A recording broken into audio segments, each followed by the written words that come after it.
백만장자 강도진이 예고 없이 집에 돌아왔을 때 가사도우미가 그의 어머니에게 하고 있던 행동은 그를 충격에 빠뜨렸다. 의사는 어머니의 시한부가 6개월도 채 남지 않았다고 했지만 그는 일에 쫓겨 그 말조차 제대로 듣지 못하고 집을 비웠던 터였다.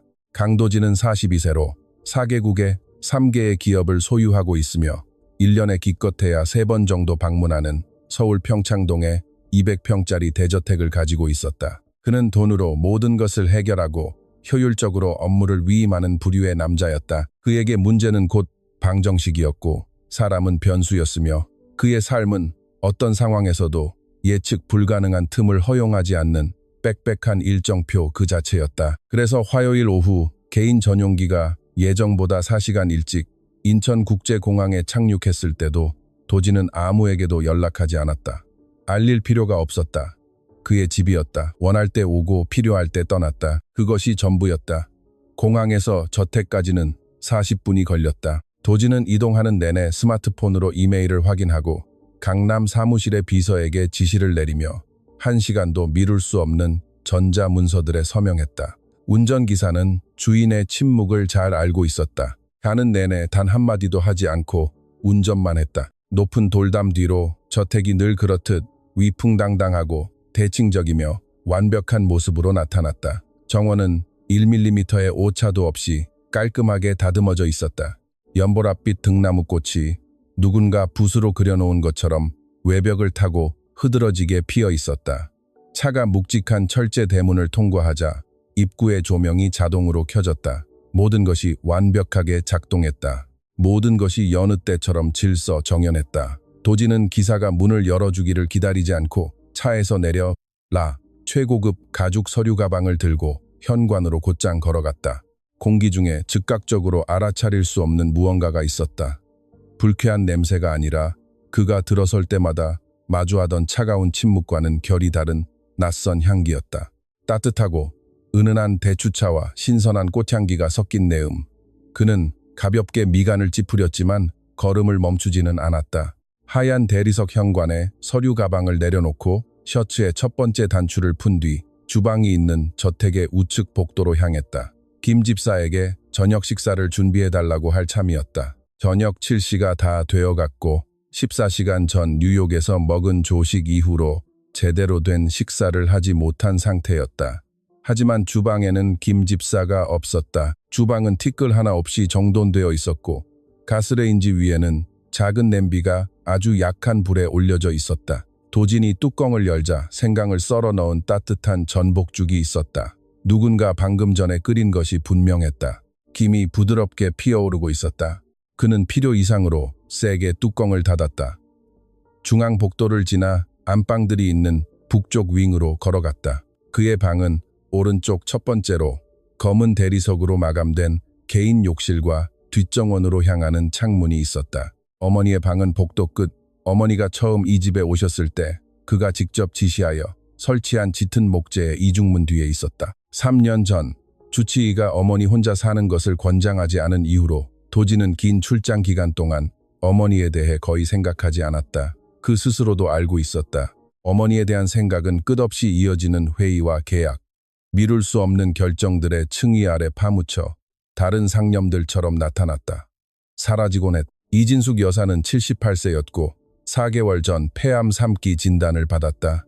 도진은 모든 비용을 지불했다. 최고의 종양학자, 최첨단 치료법, 주 3회 방문하는 야간 교대 간호사까지 그는 자신이 해야 할 일, 즉 돈이 할 수 있는 모든 일을 다 했다. 그는 여전히 손에 든 스마트폰으로 오늘 마지막 이메일에 답장을 쓰며 소리 없이 복도를 걸었다.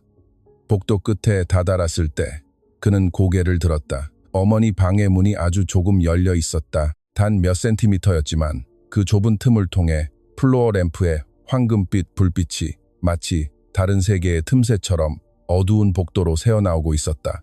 그리고 그는 들었다. 부드럽고 낮고 거의 속삭이는 듯한 목소리. 누군가를 재우기 위해 자장가를 부르는 사람처럼 차분하고 일정한 톤으로 말하는 젊은 여성의 목소리였다. 도진은 처음에 그 말을 이해하지 못하고 걸음을 멈췄다. 반사적인 동작으로 폰을 재킷 주머니에 집어넣고 귀를 기울였다. 걱정하지 마세요, 사모님. 제가 여기 있어요. 아무것도 느끼지 못하실 거예요. 눈을 잠시 감으세요. 네, 그렇게요. 편안하게. 도진이 문을 밀었다. 그가 본 광경은 마치 누군가 그의 몸에 있는 전원 스위치를 눌러 모든 시스템을 갑자기 꺼버린 것처럼 그를 그 자리에 얼어붙게 만들었다. 어머니는 도진이 지난 1월에 구입한 베이지색 가죽 휠체어에 앉아 있었다. 반쯤 감긴 눈과 무릎 위에 얹은 두 손은 진주회색 울 담요로 덮여 있었다. 방은 잘 정돈되어 있었고 탁자 위에는 그가 한 번도 주문한 적 없는 싱싱한 흰 백합이 놓여 있었으며 구석에는 향초가 켜져 크림색 벽에 흔들리고 따뜻한 빛을 투사하고 있었다. 어머니 앞 대리석 바닥에 무릎을 꿇은 젊은 여자가 있었다. 27 혹은 28살쯤 되어 보였다. 파란색과 흰색이 섞인 가사도우미 유니폼을 입고 있었다. 단정하게 다림질된 소박한 앞치마, 낮게 묶어 올린 머리. 그녀의 손에는 작은 전동 이발기가 들려 있었고 그 기계의 차가움과는 대조적으로 그녀의 손가락은 아주 미세하고 섬세하게 떨리고 있었다. 그녀는 어머니의 머리를 깎고 있었다. 이진숙 여사에게 남아있던 한 줌의 머리카락을 지난 몇 달 동안 항암 치료가 한 움큼씩 앗아간 가늘고 하얀 머리카락이 회색 담요 위로 대리석 바닥 위로 공기조차 감히 흔들지 못하는 창백하고 작은 깃털처럼 천천히 떨어져 내렸다. 그리고 그 젊은 여자는 울고 있었다. 소리를 내지도 흐느끼거나 어깨를 들썩이지도 않았다. 그녀는 깊은 침묵 속에서 울고 있었고 뺨을 타고 내리는 눈물을 막으려 아무런 노력도 하지 않았다. 마치 우는 것이 옳은 일이며 그 울음을 감추려는 것은 눈앞에 있는 여인에 대한 예의가 아니라고 결정한 사람처럼 보였다. 이 여사는 눈을 거의 감고 있었지만 그녀의 오른손이 담요 아래에서 나와 여자의 손목 위에 얹혀 있었다. 아주 가볍게 쥐고 있었다. 그것뿐이었다. 모든 것을 말해주는 작은 인간적인 접촉. 도진은 움직일 수 없었다. 그 문지방에 얼마나 오래 서 있었는지 알 수 없었다. 10초였을 수도 있고 3분이었을 수도 있다. 그의 눈이 그 장면에 닿은 순간부터 시간은 정상적으로 흐르지 않았다. 그는 그 여자를 알고 있었다. 자신이 직접 고용했으니까. 석 달 전 비서가 늘 이용하는 가사도우미 파견 업체를 통해 윤서연, 진중하고 시간을 잘 지키며 입이 무겁다고 했다. 훌륭한 평판을 받았고 청소를 잘하며 물건에 손을 대거나 쓸데없는 말을 하는 사람이 아니라고 했다. 그것이 그가 알아야 할 전부였다. 그는 계약서를 자세히 읽지도 않고 서명했고 그 주에 바로 해외로 떠났었다. 그는 그녀를 집을 청소하기 위해 오직 청소만을 위해 고용했다. 하지만 눈앞에 있는 것은 청소가 아니었다. 완전히 다른 무언가였다. 도진이 아직 무엇이라 이름 붙여야 할지 모르는 것. 그의 경영 매뉴얼에는 어떤 범주도 등록된 어휘도 없는 것. 마치 자신이 들어갈 권리가 없는 신성한 방에 실수로 들어온 것처럼 기묘하고 예기치 못한 방식으로 그를 불편하게 만드는 것이었다. 여자가 고개를 들고 처음으로 그의 눈을 똑바로 바라보았다. 그녀의 눈은 어둡고 깊었으며 그 순간 아직 마르지 않은 눈물이 서려 있었다. 그 눈에는 두려움도 과도한 놀라움도 없었다. 그저 이런 순간이 올 줄 알았고 결코 고개를 숙이지 않겠다고 미리 결심한 듯한 이상한 차분함만이 있었다. 도진 회장님, 그녀가 이발기를 놓치도 이 여사의 손목에서 손을 떼지도 않은 채 낮은 목소리로 말했다. 도진은 입을 열었다가 닫았고 오랫동안 일어나지 않았던 일이 일어났다. 그는 무슨 말을 해야 할지 몰랐다. 이 상황은 그가 세상을 조직하는 매개변수 안에서는 어떠한 논리도 없었다. 가사도우미가 아무도 시키지 않았는데, 아무도 명령하지 않았는데, 그것을 설명할 어떤 계약이나 보너스도 없는데 대리석 바닥에 무릎을 꿇고 소리 없이 울며 아픈 노파에 마지막 남은 머리카락을 밀고 있다니 말이 되지 않았다. 어떤 알려진 범주에도 들어가지 않았다. 도진은 본능적으로 그 장면이 자신을 불태우기라도 하는 것처럼 한 걸음 뒤로 물러섰다. 계속하세요. 그가 말했다. 그의 목소리는 의도했던 것보다 더 건조하고 더 단호하며 더 차가웠다. 그는 소리 없이 문을 닫았다. 그는 오랫동안 어두운 복도에 서서 차가운 벽에 등을 기대고 주머니에 폰을 잊은 채 서 있었다. 닫힌 문 너머로 다시 그 젊은 여자의 목소리가 들렸다. 아무 일도 없었던 것처럼, 그가 그곳에 없었던 것처럼 낮고 일정한 평온한 목소리. 그는 복도에 불을 켜지 않고 자신의 방으로 걸어갔다. 그날 밤 그는 저녁을 찾지 않았다. 아무도 보지 않는 여자. 윤서연은 어릴 때부터 세상에는 두 부류의 사람이 있다는 것을 배웠다. 눈에 띄는 사람들과 지탱하는 사람들. 눈에 띄는 사람들은 회의에서 말하고 문서에 서명하고 신문 사진에 등장하며 그들의 이름은 저녁 식사 자리에서 경외심을 담아 불린다. 지탱하는 사람들은 누구보다 먼저 도착하고 가장 늦게 떠나는 사람들이다. 요리하고 청소하고 돌보고 짐을 나르고 침묵하는 사람들. 모든 곳에 존재하지만 어떤 사진에도 나오지 않는 사람들. 그녀의 어머니는 말로 하지 않고 그저 삶을 통해 그것을 가르쳐 주었다. 서연은 27살이었고 길에 먼지가 옷에 스며들고 여름밤이면 비 온 뒤에 젖은 흙과 소나무 향기가 나는 경상남도 남해의 작은 시골 마을 출신이었다. 그녀는 시멘트 바닥이 있는 허름한 흙집에서 자랐다. 마당으로 난단 하나의 창문이 있었고 그곳에서 어머니 박순옥은 매일 아침 정확한 시간에 빨래를 널었다. 서연이 수년이 지나서야 그것이 삶에 매달리는 가장 조용하고 존엄한 방식임을 깨달았던 바로 그 규칙성이었다. 순옥은 15살 때부터 남의 집을 청소하는 일을 했다. 처음에는 마을에서, 그 다음에는 진주에서, 그리고 서연이 12살이 되어 혼자 집에 남을 수 있게 되었을 때는 부산으로 향했다. 매주 월요일에 떠났다가 금요일에 그 주의 생활비에 딱 맞는 돈을 가지고 돌아왔다. 그녀는 결코 불평하지 않았고 피곤하다는 말도 하지 않았으며 삶이 불공평하다는 말도 하지 않았다. 문가에서 커다란 눈으로 어머니를 지켜보던 서연은 삶이 불공평하다는 것을 완벽하게 알고 있었음에도 불구하고 말이다. 서연이 오랫동안 알지 못했던 것은 어머니가 기침을 한다는 것이었다. 수년 전부터 기침을 했지만 항상 아무도 듣지 못한다고 생각할 때 그 기침은 점점 잦아지고 깊어지고 집요해져서 서연이 19살이 되던 해 마침내 직접 물어보았을 때 어머니는 피곤한 미소를 지으며 대답했다. 이제 괜찮아, 우리 딸. 걱정하지 마. 그녀는 괜찮지 않았다. 진단은 1년 뒤에 나왔다. 폐암이기. 일찍 대처하면 수술이 가능했다. 대학병원 의사는 건강보험이 전적으로 보장하지 않는 수술, 항암치료, 추가 비용에 대해 이야기했다. 그는 날씨에 대해 이야기할 때와 똑같이 무미건조한 목소리로 기한과 확률에 대해 말했다. 서연은 감당할 수 없는 숫자들이 가득 적힌 종이를 들고 그 진료실을 나섰다. 내면에 무언가가 부서졌고 그것을 뭐라 불러야 할지 결코 알지 못했다. 그녀는 할 수 있는 모든 것을 했다. 가진 것은 적었지만 다 팔았다. 마을 사람들에게 돈을 빌렸다. 공장에서 4개월 동안 밤낮 없이 교대 근무를 했고 하루에 겨우 5시간을 자며 최소한의 음식만 먹었다. 어느 이웃은 돈을 빌려주었고 다른 이웃은 몇 주 동안 먹을 것을 주었다. 가진 것이 많지 않은 사람들이 기꺼이 남은 것을 나누는 특유의 연대감으로 공동체가 뭉쳤다. 하지만 그것으로 충분하지 않았다. 박순옥은 국립병원에서 수술 차례가 오기 3주 전 11월의 어느 화요일에 세상을 떠났다. 그녀는 서연과 30년 동안 같이 자던 바로 그 낡은 침대에서 죽었다. 서연은 그녀 곁에 앉아 두 손으로 어머니의 손을 잡고 어머니의 숨결이 점점 느려지다가 마침내 멈출 때까지 놓지 않았다. 서연은 20살이었다.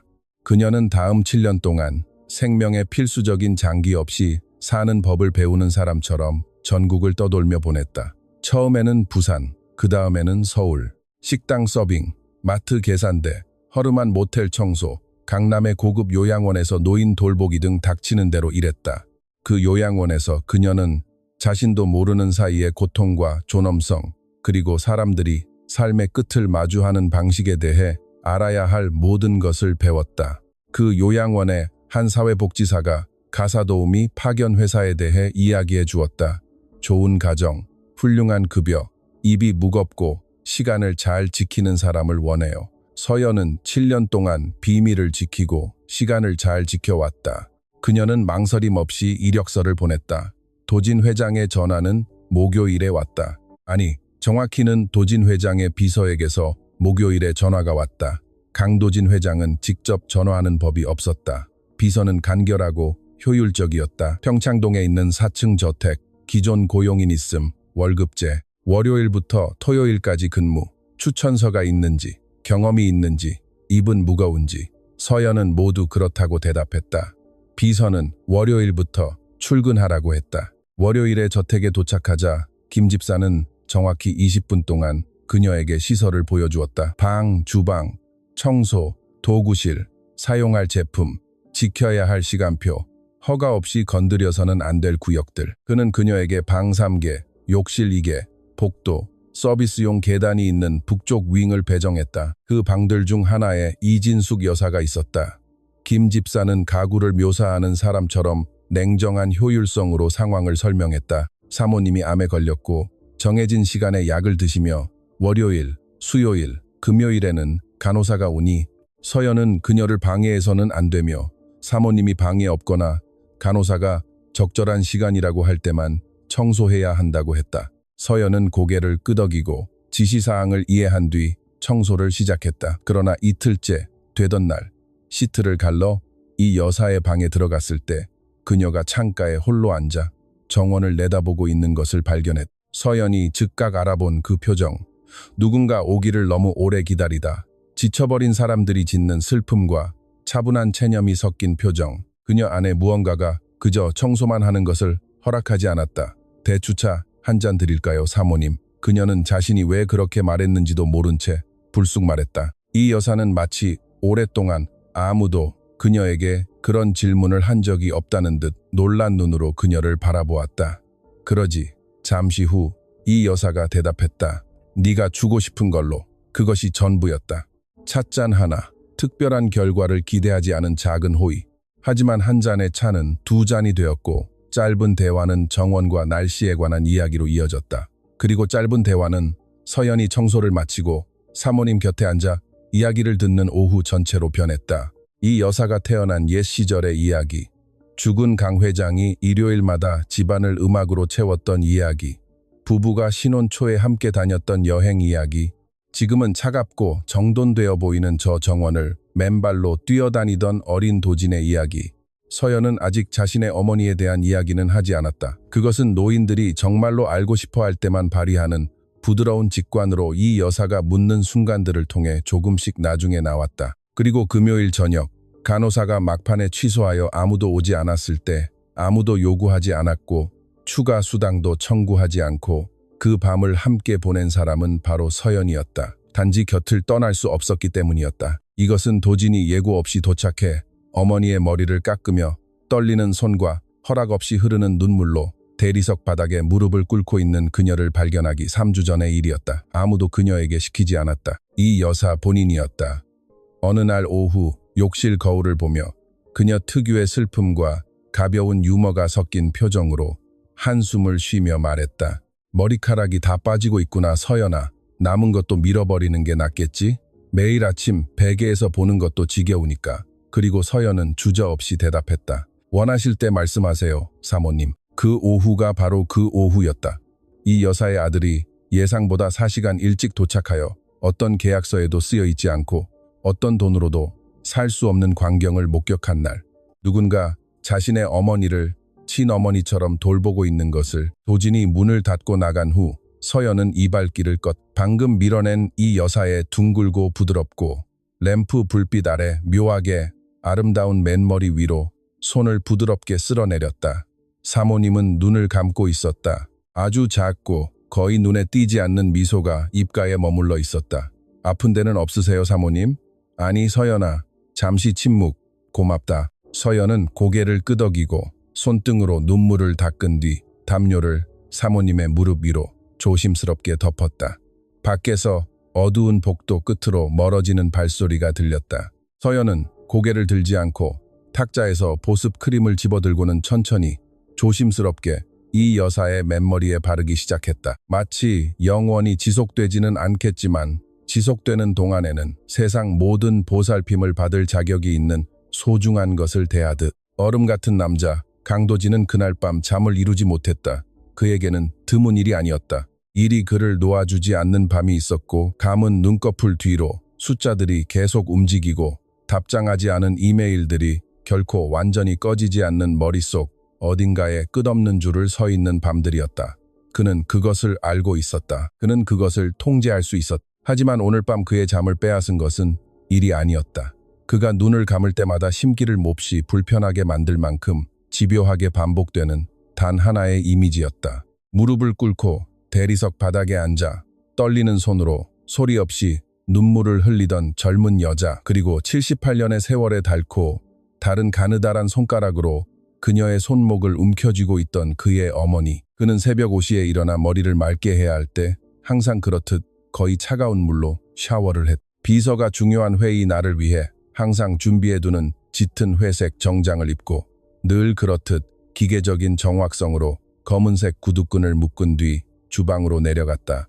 그곳에는 김 집사가 그의 가장 큰 장점인 조용한 시간, 엄수 능력을 뽐내며 아침 식사를 준비하고 있었다. 좋은 아침입니다. 회장님, 좋은 아침. 새로 온 도우미는 몇 시에 오지?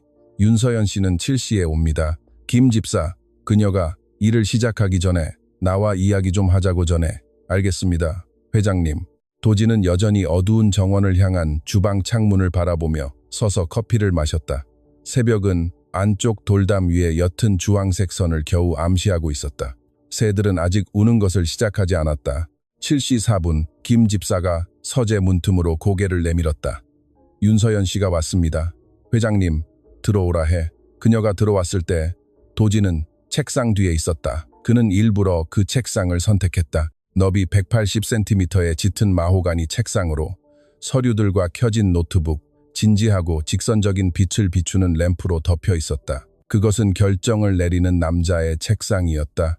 그것은 계산된 거리두기이기도 했다. 서연은 망설임 없이 들어왔다. 서재 중앙까지 걸어 들어와 멈춰 섰다. 전날과 똑같은 파란색과 흰색 유니폼을 입고 티끌 하나 없이 다림질된 채 머리를 단정하게 묶어 올렸다. 그녀는 두 손을 모은 채 서 있었지만 긴장해서가 아니라 몸도 말할 수 있으며 때로는 침묵으로 말하는 것이 낫다는 것을 배운 사람의 침착함이었다. 그녀는 그의 눈을 똑바로 쳐다보았다. 도지는 예상치 못했다. 대부분의 가사도우미는 바닥을 보거나 그와 벽 사이의 중립적인 지점을 보거나 그가 내심 무례함보다 더 불편하게 느껴져 무시하는 법을 배운 예방적 복종의 표정을 취하곤 했다. 서연은 그런 행동을 전혀 하지 않았다. 그녀는 누구에게도 빚진 것이 없고 누구에게도 바라는 것이 없는 평범한 사람이 쳐다보는 방식으로 그를 쳐다보았다. 앉으세요. 그가 말했다. 감사합니다, 회장님. 서 있겠습니다. 짧은 침묵. 도지는 책상 위에 팔꿈치를 꿰고 두 손을 모았다. 어젯밤 일에 대해 이야기하고 싶소. 네, 회장님. 당신은 이 저택의 청소를 담당하기 위해 고용되었소. 그것이 당신의 업무지. 내가 어젯밤 본 것은 당신의 업무가 아니었소. 서연은 곧바로 대답하지 않았다. 그녀는 마치 그의 말이 허공에 자리를 잡기를 기다리듯 2초를 기다렸다. 맞습니다. 마침내 그녀가 말했다. 계약서에는 없었습니다. 그렇다면 당신의 행동이 권한 밖의 일이었다는 것을 이해하겠군. 제가 이해하는 것은요.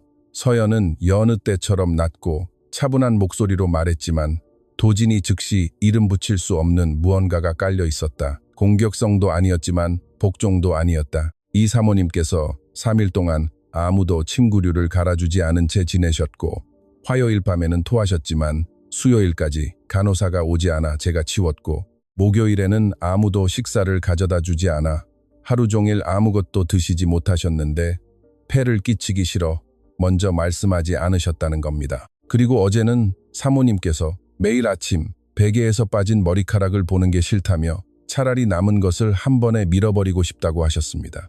도지는 아무 말도 하지 않았다. 그래서 서연이 계속했다. 계약서에는 없었지만 다른 사람도 없었습니다. 이어진 침묵은 무거운 침묵이었다. 도지는 그것을 잘 알고 있었다. 그것은 어려운 결정을 내리기 전에 침묵, 회의실에서 모두가 알지만 아무도 소리내어 말하고 싶지 않은 것을 누군가 막 말했을 때 나타나는 침묵이었다. 그는 그 침묵을 자신에게 유리하게 사용하는 법을, 상대방이 그것을 깨뜨릴 때까지 기다려 무언가를 드러내게 만드는 법을 배웠다. 하지만 서연은 침묵을 깨지 않았다. 그녀는 두 손을 모은 채 서재 중앙에 멈춰서 시선을 그에게 고정한 채 침묵을 조금도 불편해하지 않았다. 세상의 모든 시간을 가진 것처럼 더 이상 할 말이 없고 그저 그녀가 한 말을 다 처리할 때까지 기다리는 것처럼 보였다. 도지는 의자 등받이에 가볍게 기댔다. 허가 없이 직무를 벗어난 행동에 어떤 결과가 따르는지 알고 있소? 저를 해고하실 거라 말씀하시는 것 같군요. 그녀는 두려움 없이 말했다. 마치 밖이 흐리다고 말할 때처럼 차분하고 합리적인 가설처럼 말했다. 그건 당신의 대답에 달려 있소. 그렇다면 제 대답은 방금 말씀드린 것과 같습니다. 서연은 아주 짧게 말을 멈췄다. 그것이 저를 해고하셔야 한다는 뜻이라면 이해합니다만 제가 틀렸다고는 말하지 않겠습니다. 저는 틀리지 않았으니까요. 도지는 오랫동안 그녀를 바라보았다. 수년 동안 이 서재에서 누군가 그에게 그렇게 말한 것은 처음이었다. 공격적이지도 않고 용기로 위장한 두려움도 아니었다. 너무나 큰 것을 잃어 더 이상 두려워할 것이 별로 남지 않은 사람들 특유의 평온함이었다. 도지는 그녀가 무엇을 잃었는지 아직 몰랐지만 그것을 느낄 수 있었다. 그것은 그녀가 몸을 지탱하는 방식에 있었고 깜박이지 않는 그 어두운 눈의 깊은 곳에 있었으며 그 어떤 학교에서도 꾸며내거나 배울 수 없는 것이었다. 그때 서재 문이 열렸. 천천히 적은 에너지를 쓸 수밖에 없는 자의 눈에 띄는 노력과 함께 문이 열리고 이진숙 여사가 나타났다. 그녀는 나무 문지방을 센티미터 단위로 전진하며 두 손으로 바퀴를 밀며 홀로 휠체어를 밀고 있었다. 그녀는 도진이 2년 전 크리스마스에 선물한 짙은 남색 실크 가운을 입고 있었다. 갓 밀어낸 머리는 누군가 조심스럽게 이마 위로 묶어준 흰색 면 스카프로 덮여 있었다. 그녀는 작고 연약해 보였지만 그녀 얼굴의 표정에는 결코 작거나 연약한 구석이 없었다. 어머니, 도진이 말했다. 그의 목소리는 달라져 있었다. 성이 목구멍에 걸린 것처럼 부드러워졌다. 일어나시면 안 되잖아요. 제가 다 들었다. 도진아. 이 여사의 목소리는 낮았지만 완벽하게 또렷했다. 자신이 무슨 말을 할지 생각할 시간이 충분히 있었던 사람의 명료함이었다. 난 암에 걸렸지 귀가 먹은 건 아니야. 도진은 입을 다물었다. 어머니는 휠체어를 천천히 돌려 서연을 마주 보았다. 그 아가씨는 약간 눈시울이 붉어진 채 서연이 서 있던 자리에서 움직이지 않고 사모님을 바라보고 있었다. 이 아가씨는 이 여사가 목소리를 높이지 않고 서재 전체를 채우는 조용한 단호함으로 말했다. 지난 3개월 동안 이 집에서 나를 온전한 인간으로 대해준 유일한 사람이다. 그러니 네가 이 아이에게 떠나라고 한다면 도진아, 나도 떠나마. 내가 갈 곳이 없다는 건 알지만 그래도 떠날 거다. 이어진 침묵은 이전의 것과는 달랐다. 더 무겁고 더 현실적이었다. 도진은 어머니를 보고 서연을 보고 다시 어머니를 보았다. 이 여사는 그가 어렸을 때 도저히 변명할 수 없는 잘못을 저질렀을 때 지었던 바로 그 표정으로 그를 바라보고 있었다. 분노가 아니었다. 분노보다 더 무서운 것이었다. 굳이 말로 하지 않아도 느껴지는 실망감이었다. 도진은 시선을 돌렸다. 가서 일 보세요. 그가 서연을 향해 말했다. 그의 목소리는 평탄하고 통제되어 있었으며 억양이 없었다. 서연은 가볍게 고개를 끄덕였다. 감사합니다, 회장님. 그녀는 문을 향해 걸어갔다. 나가기 전 그녀는 이 여사의 휠체어 옆에 멈춰 서서 아주 작은 소리로 무언가를 말했다. 도진은 알아들을 수 없었다. 사모님은 마치 허공에 쓰다듬는 듯 손을 작게 움직여 대답했다. 그리고 서연은 나갔고 실제보다 더 큰 소리처럼 느껴지는 부드러운 찰칵 소리와 함께 문이 닫혔다. 도진은 어머니와 단둘이 남았다. 이 여사는 영원처럼 느껴지는 순간 동안 휠체어에 앉아 그를 바라보았다. 그리고 더 이상 아무 말도 하지 않고 천천히 문을 향해 돌아서서 예전의 힘을 잃어버린 가늘고 지친 팔로 바퀴를 밀기 시작했다. 어머니, 도진이 말했다. 그녀는 멈춰 섰지만 돌아보지는 않았다. 곁에 있지 못해 죄송해요. 그가 한 말의 전부였다. 그가 한 번도 열어볼 용기를 내지 못했던 어딘가에 수년 동안 간직되어 있던 네 단어. 이 여사는 잠시 기다렸다. 그러고는 아무 대답 없이 휠체어를 밀고 문 밖으로 나갔다. 대답은 필요하지 않았다. 두 사람 모두 그 사실을 알고 있었다. 그날 오후 강도진은 수년 동안 하지 않았던 일을 했다. 집에 머물렀다. 회의가 취소되어서도 날씨가 좋지 않아서도 아니었다. 아침의 대화가 그에게 물러서지 않는 불편함을 잠시 무시할 수는 있지만 결국 멈춰서서 들여다보게 만드는 신발 속 작은 돌멩이 같은 것을 남겼기 때문이다. 오후 3시 그는 김 집사를 서재로 불렀다. 지난 분기 고용인 근무 기록을 모두 가져오세요. 출퇴근 시간, 사건 보고서, 약품 주문, 내역 등 뭐든지 전부. 김 집사는 드러내놓고 놀람을 표하지 않도록 훈련된 신중함으로 가볍게 눈살을 찌푸렸다. 모든 직원 말씀이십니까? 아니면 특정인 말씀이십니까? 잠시 멈춤. 윤서연. 김 집사는 고개를 끄덕이고 물러났다. 문서들은 40분 뒤 김 집사가 아무 말 없이 책상 위에 올려놓은 갈색 파일철 안에 담겨 도착했다. 도지는 자기 회사의 재무 보고서를 펼칠 때와 같은 분석적인 태도로 그것을 펼쳤다. 행간을 읽을 줄 아는 사람에게 숫자들이 결국 드러내고 많은 진실을, 패턴을, 데이터를 찾으면서 그러나 그가 찾은 것은 숫자가 아니었다. 작고 단정한 글씨체로 손으로 쓴 일지 기록이었다. 도지는 그것이 지난 12년 동안 저택에서 일어나는 모든 일을 아무도 요구하지 않았지만 집이 늘 필요로 했던 연대기, 작가의 조용한 헌신으로 상세히 기록해온 김 집사 자신의 글씨체라는 것을 곧 알아차렸다. 도지는 첫 번째 항목을 읽었다. 4일 월요일, 윤서연 6시 58분 도착, 북쪽 윙 전체 청소. 이진숙 여사방에 평소보다 오래 머무는 것을 목격. 퇴근 전 사모님께 식사 의향 여쭌. 사모님 수락. 서연 주방에서 죽을 끓여 쟁반에 담아 감. 그녀에게 할당된 업무가 아님. 도지는 다음으로 넘어갔다. 6일 수요일. 서연이 사모님의 약병이 거의 비어가는 것을 알아차림. 내가 보기 전에 알려줌. 내게 묻지도 않고 약국에 전화. 약은 오후 2시 전에 도착. 사모님 약 복용 거르지 않음. 8일 금요일. 박 간호사 오후 6시에 일정 취소. 서연이 남아있겠다고 자처함. 밤 11시 40분에 저택에서 퇴근. 추가 수당 기록하지 않음. 도지는 그 마지막 줄에서 멈췄다. 2번 읽었다. 추가 수당 기록하지 않음. 계속 읽었다. 11일 월요일. 서연 출근 후 사모님이 밤새 뒤척이셨다고 내게 말함. 사모님이 잠을 이루지 못하고 동반을 요구하여 서연이 전날 밤을 사모님 방에서 보냈다고 설명함. 서연은 이 집에 살지 않음. 새벽에 스스로 찾아옴. 도지는 잠시 눈을 감았다가 뜨고 계속 읽었다. 19일 화요일. 서연이 흰 꽃을 가져옴. 그녀 말에 따르면 자기 돈으로 샀다고 함. 사모님이 백합을 좋아하시냐고 물어봤다고 함. 정원에는 백합이 없음. 서연이 출근 전 남대문 꽃시장에서 사옴. 28일 목요일. 사모님이 서연에게 이야기를 들려달라고 청함. 서연이 어릴 적 남해에서 있었던 이야기를 해줌. 복도에서 들음. 사모님이 웃으심. 사모님이 웃으시는 것을 들은 것은 몇 주 만에 처음임. 29일 금요일. 서연이 자정까지 남음. 사모님이 두려워하심. 무엇을 두려워하시는지는 모름. 서연도 내게 말하지 않았지만 남았음. 도지는 며칠 전으로 날짜가 적힌 마지막 항목에 다다랐다. 화요일. 이 여사가 서연에게 머리카락을 깎아달라고 부탁함.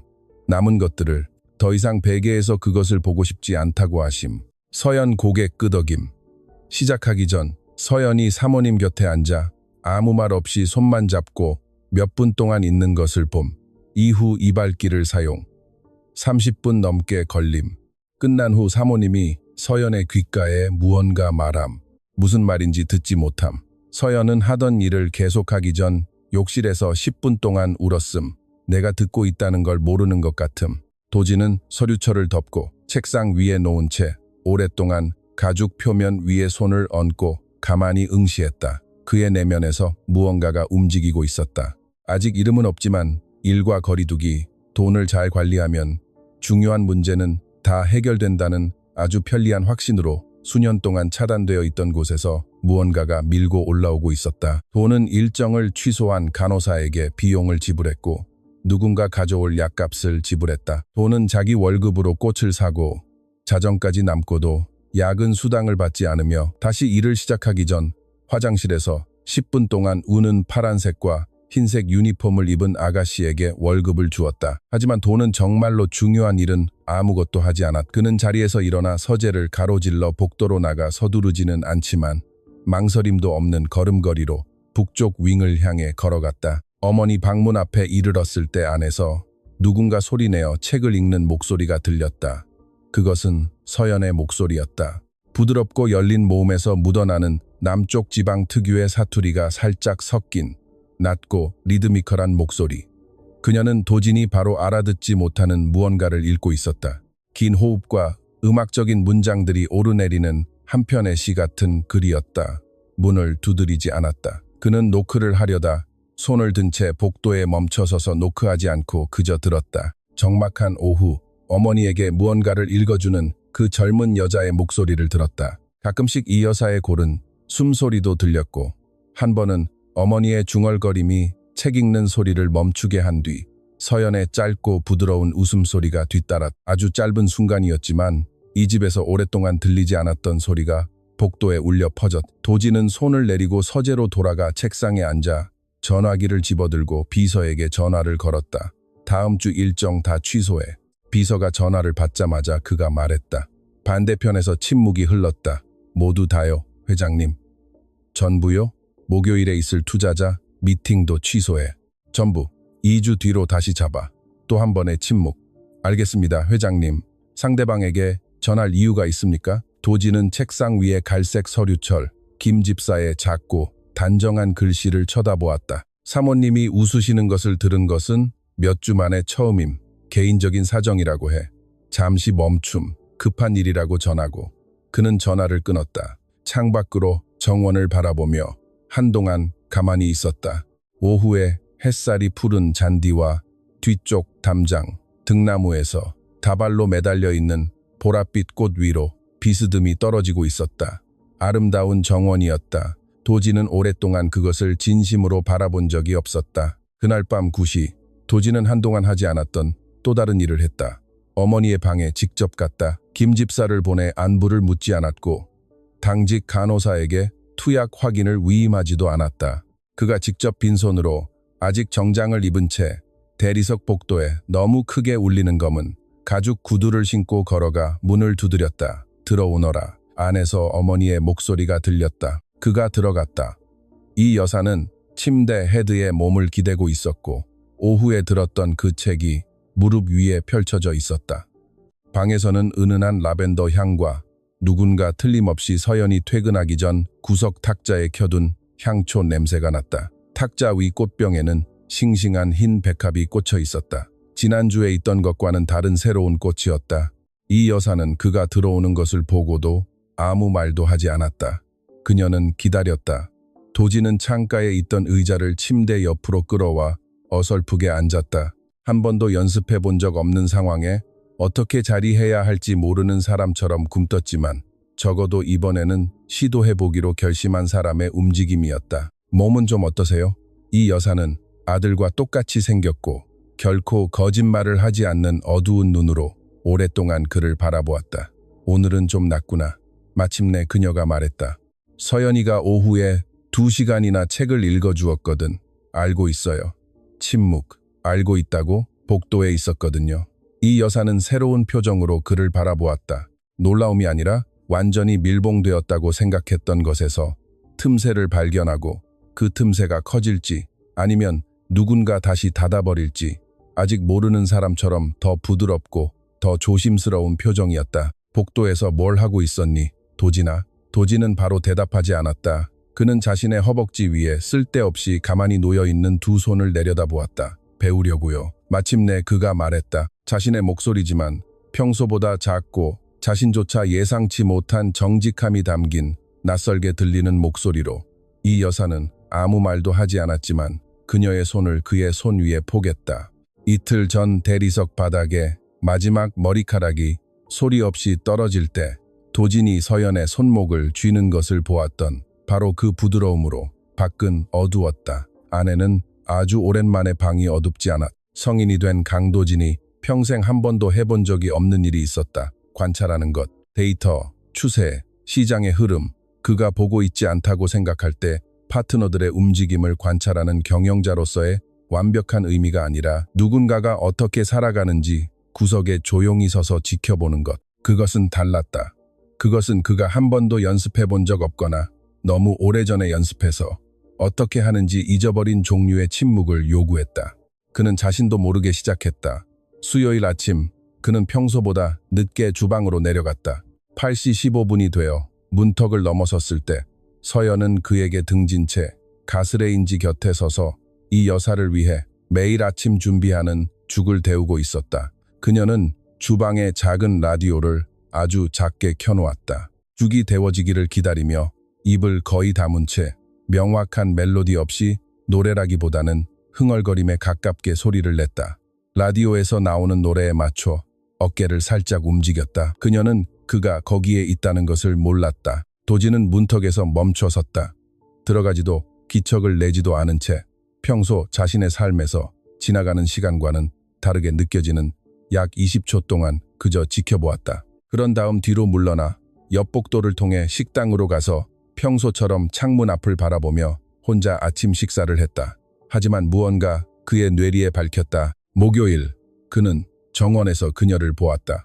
서연은 정원 가위로 등나무의 잔가지를 다듬고 있었다. 분명 공구실에서 찾은 가위일 텐데 도지는 이것 역시 그녀의 임무가 아니라는 것을 알고 있었다. 그녀는 진지하게 집중하며 각 가지를 자르기 전에 평가하고 작지만 진짜 결정을 내리는 사람처럼 고개를 한쪽으로 살짝 기울였다. 그녀의 유니폼 바지 무릎에 흙이 묻어 있었지만 그녀는 신경 쓰지 않는 듯했다. 도지는 서재 창문에서 몇 분 동안 그녀를 지켜보았다.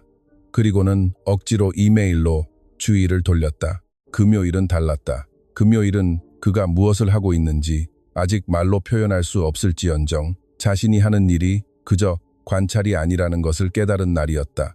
오후 5시가 넘어 김 집사를 찾아 무엇인지 잘 기억나지 않는을 부탁하러 복도로 나갔을 때였다. 어머니 방에서 목소리가 들리자 그는 조금 열려있는 문에 다다르기 전에 반사적으로 멈춰서서 들었다. 서연의 목소리였다. 그에게 이미 익숙해진 남쪽 지방의 부드러운 억양이었지만 평소와는 다르게 더 활기차고 더 친근한 에너지가 섞여 있었다. 그래서 할머니가 말씀하시길 고라니가 방으로 뛰어들어왔고 엄마가 소리를 질렀는데 동네 개울까지 들렸대요. 정말이에요, 사모님.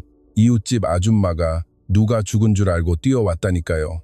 억누르지 않은 예상치 못한 큰 웃음소리가 터졌다. 어르신들이 예의상 웃는 것이 아니라 순간적으로 진심으로 기뻐서 웃을 때 내는 쉰 듯하면서도 따뜻한 질감의 웃음소리. 이 여사의 웃음소리가 복도 전체를 채우고 도진에게로 물리적인 힘처럼 가슴을 때리는 열린 손처럼 다가왔다. 아버지가 돌아가신 해 이후로 어머니가 그렇게 웃는 것을 들은 적이 없었다. 12년이 넘는 세월 동안 도진은 복도 벽에 등을 기대었다. 움직이지 않고 서서 서연이 할머니와 고라니 그리고 개울에 대한 이야기를 계속하는 것과 어머니가 웃음 사이에 질문을 던지는 것. 두 사람이 자신이 다른 사람과 어떻게 쌓아 올려야 할지 모르는 작고 완벽한 친밀감의 공간을 함께 만들어가는 것을 듣고 있었다.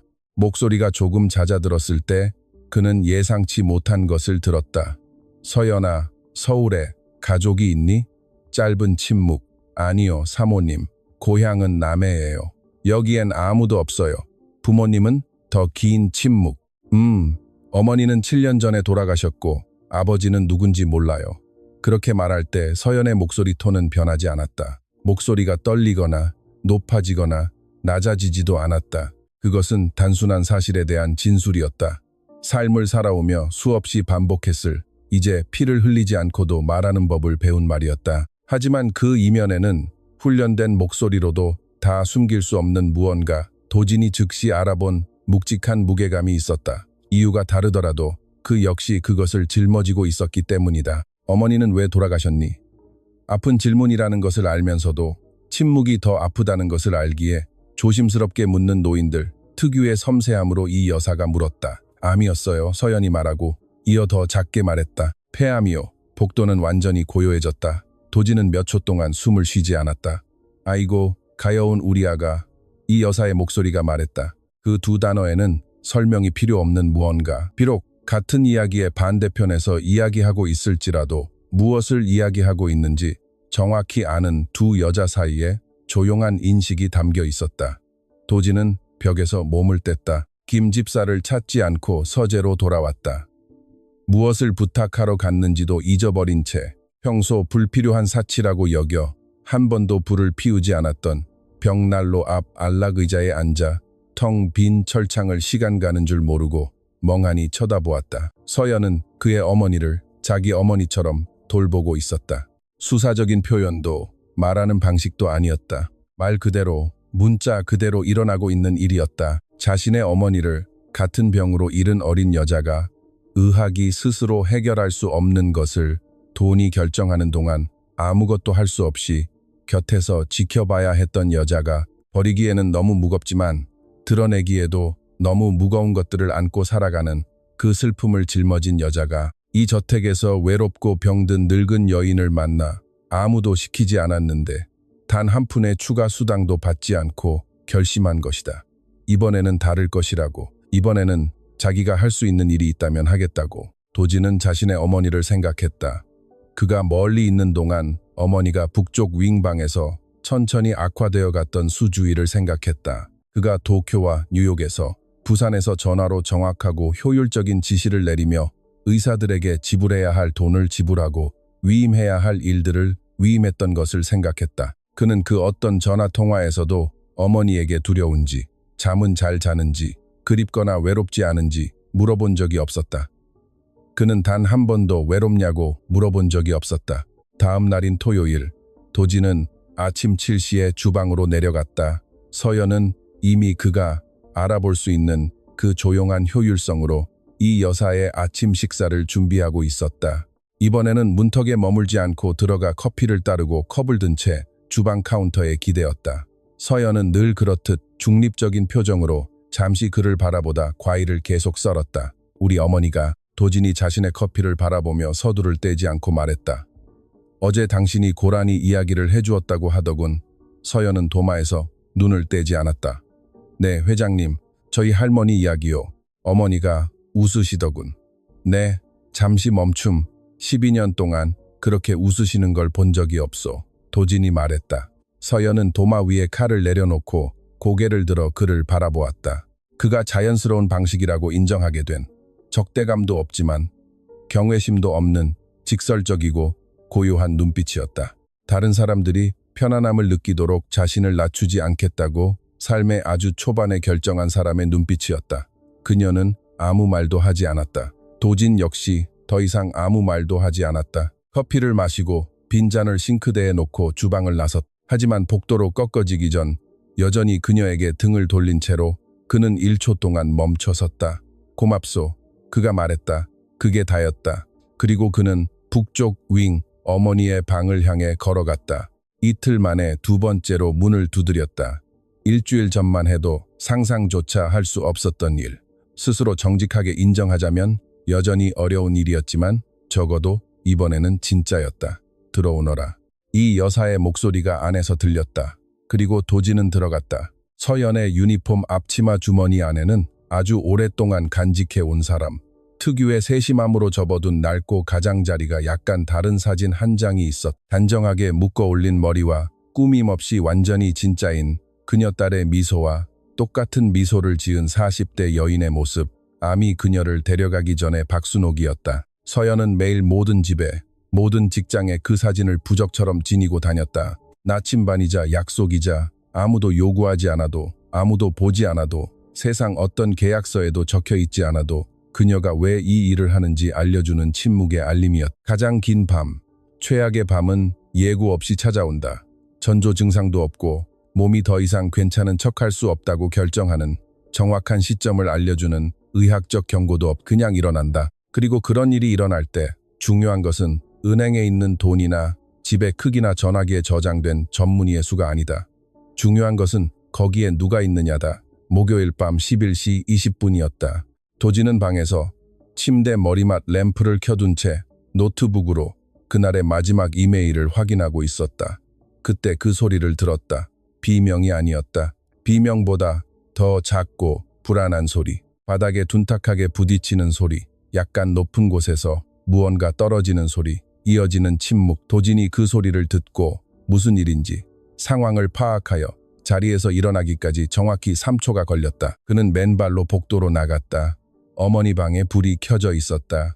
문틈 사이로 쏟아져 나온 빛이 복도의 어두운 대리석 위로 노란 줄무늬를 만들며 반짝였. 한 번, 두 번, 마치 안에서 무언가 움직이는 것처럼 도지는 문을 밀었다. 이 여사가 침대 옆바닥에 쓰러져 있었다. 아마 화장실을 가려고 밤중에 혼자 일어났던 모양이었다. 그리고 현기증, 쇠약함, 균형 감각을 흐트러뜨리는 약물 등 무언가가 그녀를 통제할 수 없게 만들었다. 그녀는 차가운 대리석 위에 옆으로 누워 파란 실크 가운이 다리에 엉킨 채 고통이 아닌 수치심의 표정을 짓고 있었다. 독립적인 사람들이 누군가 앞에서 몸의 통제력을 잃었을 때 느끼는 특별하고 파괴적인 수치심이었다. 어머니, 도지는 2초 만에 그녀 곁으로 다가갔다. 어머니, 움직일 수 있으시겠어요? 어디 아프세요?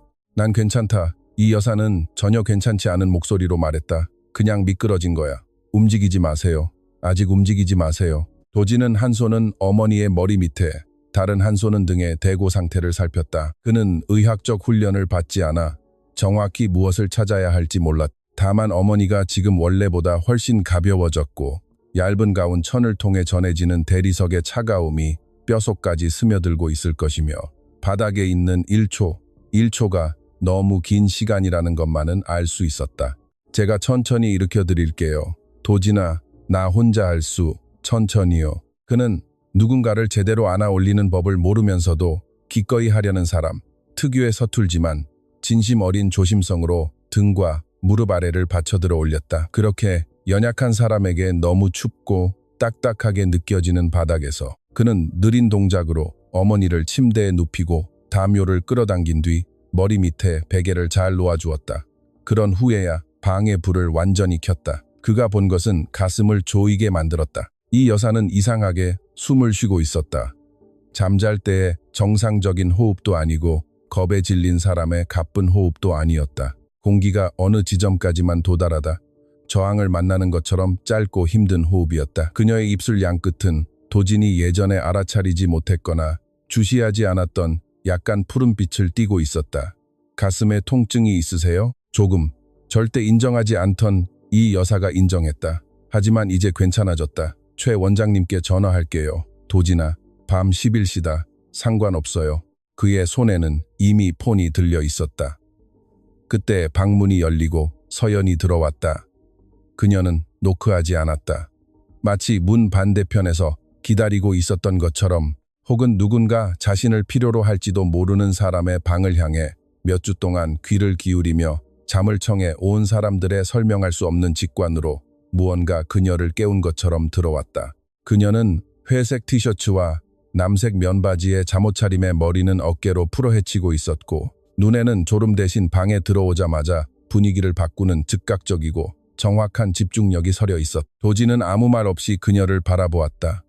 서연은 그를 쳐다보지 않고 곧장 침대로 갔다. 침대 가장자리에 앉아 두 손으로 이 여사의 손을 잡고 낮고 아주 단호한 목소리로 말을 걸었다. 그녀의 목소리는 아무도 가르쳐주지 않았지만 병원 침대 곁에서 수많은 밤을 지새우며 이것이 어떻게 돌아가는지 잘 알고 있는 사람의 목소리였다. 사모님, 숨은 쉬어지시나요? 조금. 들이마실 때 더 아프시죠?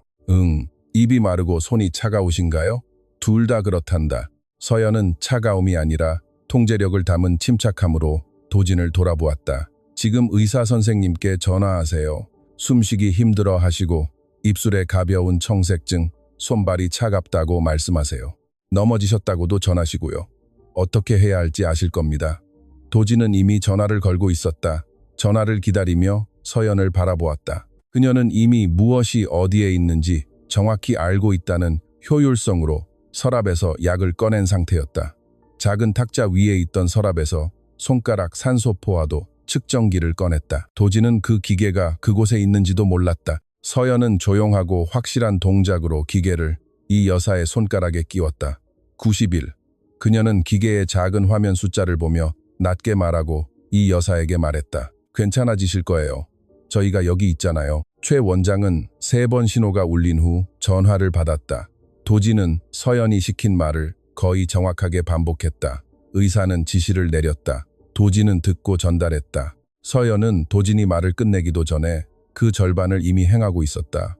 다른 어떤 시간과도 같지 않은 그런 시간의 한 시간이었다. 도지는 처음 20분 동안 문 옆에 서서 아무 쓸모도 없이 물리적으로 견딜 수 없을 만큼 답답한 채 자신의 손을 어찌할 바를 모르고 배출구를 찾지 못한 에너지를 어디로 향해야 할지 몰랐다. 서연은 침대 주변을 차분하게 오가며 베개를 조정하고 산소 포화도를 확인하고 이 여사에게 낮고 계속된 목소리로 의학적인 상황이 아니라 평범하고 작은 일들에 대해 이야기했다. 그날 오후 다 읽지 못한 이야기, 만개하여 아름다운 이번 주 정원의 꽃들, 좀 더 편안해지면 끓여드릴 차, 이야기. 이 여사는 차분해졌다. 호흡은 덜 힘들어졌다. 입술 주변으로 색깔이 천천히 돌아왔다. 산소 포화도는 91에서 94로 올랐다. 그리고 96. 서연은 10분마다 측정기를 살피며 꾸준히 주의를 기울였고 잃어버리고 싶지 않은 것들을 지키는 것은 경계심이라는 것을 아는 사람처럼 호들갑 떨지 않았다. 새벽 1시, 이 여사는 잠이 들었다. 서연은 탁상 램프를 아주 희미한 불빛만 남게 줄였다. 산소 포화도 측정기를 정리했다. 매우 친숙하고 다정하게 이 여사의 어깨 위로 담요를 덮어주었고 그 모습에 도지는 시선을 돌려야만 했다. 그런 다음 서연은 복도로 나갔다. 도진이 그녀의 뒤를 따라 나가 거의 소리 없이 문을 조심스럽게 닫았다. 두 사람은 언제나 복도 끝에 켜두는 희미한 보조등 불빛 아래 어두운 복도에 나란히 섰다. 서연이 풀어진 머리를 쓸어 넘기며 천천히 숨을 내쉬었다. 오랫동안 무언가를 참고 있다가 이제야 비로소 숨을 놓는 사람의 길고 통제된 숨결이었다. 도진이 그녀를 바라보았다. 여기서 주무시는 겁니까? 그가 물었다. 그 질문은 복도가 그들에게 그 크기를 강요하듯 의도했던 것보다 낮게 거의 속삭이듯 나왔다. 남쪽 윙에 고용인 방이 있어요. 서연이 말했다. 김 집사님이 제가 늦게까지 남는 밤에 쓰라고 허락해 주셨어요. 며칠 밤이나 남은 겁니까? 서연이 잠시 생각했다. 3주 전부터요. 간호사님이 취소하는 일이 잦아진 후로요. 도지는 잠시 아무 말도 하지 않았다. 닫힌 문 너머로 잠든 어머니, 그리고 최근 몇 년 중 가장 길었던 밤이 막 지나간 어두운 복도에서 도지는 어릴 적 어둠을 무서워하면서도 그것을 숨길 줄 몰랐던 때 이후로 처음으로 무언가를 했다. 그는 벽에 등을 기대고 딱 1초 동안 눈을 감았다. 밤새 가슴속에 조여있던 무언가가 물의 온도가 변할 때 양보하기 시작하는 얼음처럼 조금씩 움직이기에 충분한 시간. 울음은 아니었다. 울음보다 더 깊숙한 곳, 더 사적이고 어떤 언어로도 정확한 이름이 없는 무언가였다. 그가 눈을 떴을 때 서연이 그를 바라보고 있었다. 동정이나 승리감이 아니라 늘 그렇듯 조용하고 솔직한 눈빛이었다. 이번에는 도진이 식별하는데 시간이 조금 걸린 다른 무언가가 있었다. 이해. 밖에서 상황을 이해하는 사람의 이해가 아니라 내부에서 살아본 사람의 이해. 바로 그 어두운 복도에, 그 닫힌 문 앞에, 가슴에 그 무게를 짊어지고 있어 본 사람만이 아는 이해. 알고 있던 세계가 돌이킬 수 없는 방식으로 변하기 시작할 때 어떤 기분인지 아는 사람. 오늘 밤은 괜찮으실 거예요. 서연이 낮은 목소리로 말했다. 내일 최 원장님께 전화해서 확인해달라고 할게요. 도지는 고개를 끄덕였다. 고맙습니다. 일주일 동안 2번째로 그 말을 했지만 이번에는 완전히 다르게 들렸다. 서비스를 잘 받았다고 인정하는 사람의 감사가 아니었다. 값을 매길 수 없는 무언가를 받았지만 아직 그것을 어떻게 짊어져야 할지 모르는 사람의 감사였다. 서연은 한번 고개를 끄덕였다. 그녀는 남쪽 윙을 향해 더 이상 아무 말 없이 걸어갔다. 도지는 복도에 혼자 남았다. 복도 끝 램프는 여전히 켜져 작고 변함없는 불빛을 내고 있었다. 그는 오랫동안 그것을 바라보며 움직이지 않았다. 말하지 못하는 남자들. 자신이 무엇을 느끼는지 정확히 알지만 어떻게 표현해야 할지 모르는 남자가 있다. 그리고 오랫동안 그것을 연습하지 않아 사춘기 어느 시점에 기계가 녹슬었고 다시 작동하는 방법을 아무도 가르쳐주지 않아 자신이 무엇을 느끼는지조차 모르는 남자가 있다. 강도진은 2번째 유형이었다. 최근 몇 년 중 가장 길었던 밤이 지난 금요일 아침. 그는 자신이 바로 알아차리지 못한 무언가와 함께 깨어났다. 3시간도 자지 못했지만 피로가 아니었고 어머니가 안정을 되찾고 아침 일찍 다녀간 최 원장이 심각한 피해는 없다고 말했지만 안도감도 아니었다. 피로보다 더 불편하고 안도감보다 더 가혹한 무언가. 그것은 돈으로 지불되지 않고 은행 송금으로 취소되지 않으며 그것을 청산할 어휘가 없다는 부채감이었다. 그는 집중하지 못한 채 서재에서 아침을 보냈다. 같은 문서를 4번이나 열고 닫았다. 각각 3단어로 된 2개의 이메일에 답장했다. 등나무가 만개하여 보랏빛 꽃으로 공기를 가득 채우고 있는 정원 쪽 창밖을 내다보았다. 다른 상황이었으면 무의미해 보였을 테지만 어떤 이유에서인지 그날 아침에는 그가 오랫동안 본 것 중 가장 아름다운 것 중 하나로 보였다. 오전 11시 그는 비서를 불렀다. 김 비서, 해야 할 일이 있어. 말씀하십시오, 회장님. 우리 집 가사도우미 윤서연 씨의 월급을 인상하고 싶어. 다음 달부터 지금 받는 금액의 2배를 받게 될 거라고. 김 집사를 통해 전해. 잠시 멈춤. 알겠나? 그리고 또 하나. 남쪽 윙의 고용인 방을 그녀에게 정식으로 배정해. 임시가 아니라 일하는 동안 그녀의 방이 될 거라고. 알겠지? 그리고 김 집사에게 지난 3주 동안 야근 수당을 소급 적용해서 봉투를 준비하라고 전해. 그는 전화를 끊었다. 벽에 난 구멍을 메우고도 벽에 문제가 있지 않았음을 아는 사람처럼 옳았지만 불충분한 일을 했다는 느낌으로 한동안 전화기를 쳐다보았다. 그날 오후 김 집사가 서재 문을 두드렸다. 회장님, 지시하신 대로 윤서연 씨에게 봉투를 건넸습니다. 김 집사가 잠시 멈췄다. 돌려주었습니다. 회장님, 도진이 책상에서 고개를 들었. 돌려줬다고? 네, 회장님.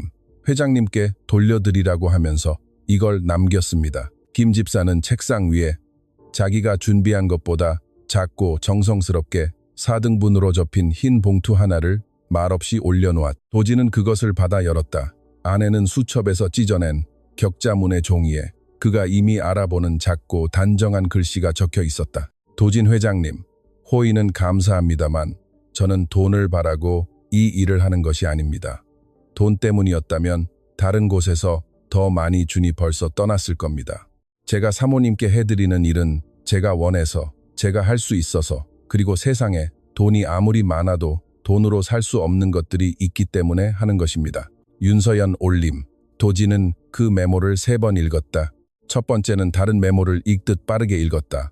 두 번째는 각 줄을 천천히 음미하며 읽었다.